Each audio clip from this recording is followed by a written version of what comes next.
The Lord be with you. And with your spirit. A reading from the Holy Gospel according to Mark. Glory to you, Lord. Jesus departed from there and came to his native place, accompanied by his disciples. When the Sabbath came, he began to teach in the synagogue. Many who heard him were astonished. They said, "Where did this man get all this? What kind of wisdom has been given him? What mighty deeds were wrought by his hands? Is he not the carpenter, the son of Mary, the brother of James and Judas and Simon? Are not his sisters here with us?" They took offense at him.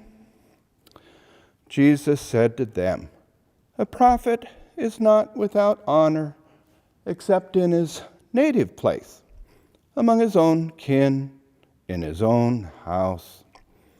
So he was not able to perform any mighty deed there, apart from curing a few sick people and laying his hands on them.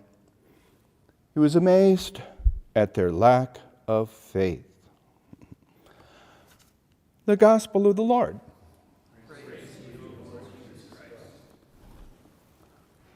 For better or worse, I always try to say something humorous, so I want you all to write in and say you want an hour-long Mass so I can preach longer.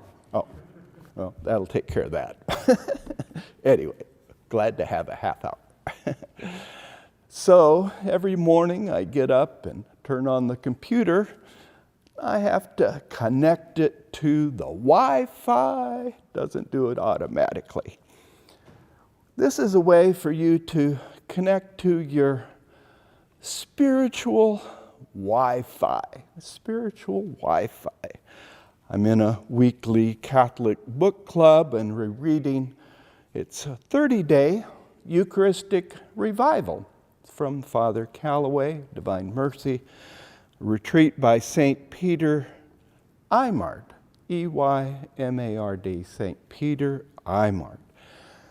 We just had chapter 10 talking about acquiring a Eucharistic-centered prayer life.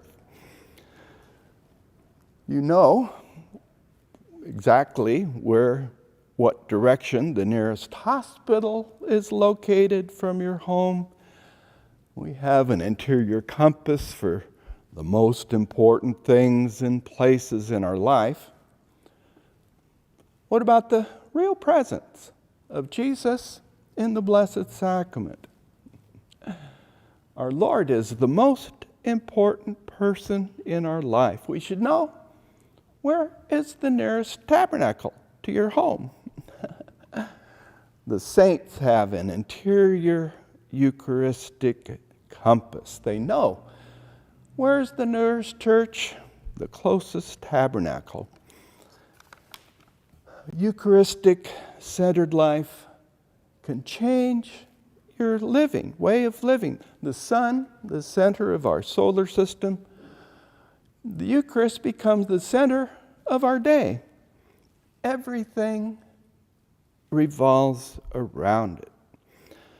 Pope John Paul II speaks of the presence of the Lord in the tabernacle as a kind of magnetic pole, attracting souls, ready, wait patiently to hear his voice, to hear the beating of his sacred heart.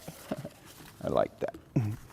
So to have a point of reference to keep us on track, keep us from getting lost.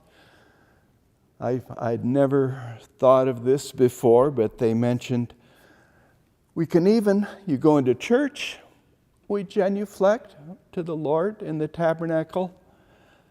We can do that at home. Genuflect to the Lord in the tabernacle, wherever we might be. So prayer becomes second nature.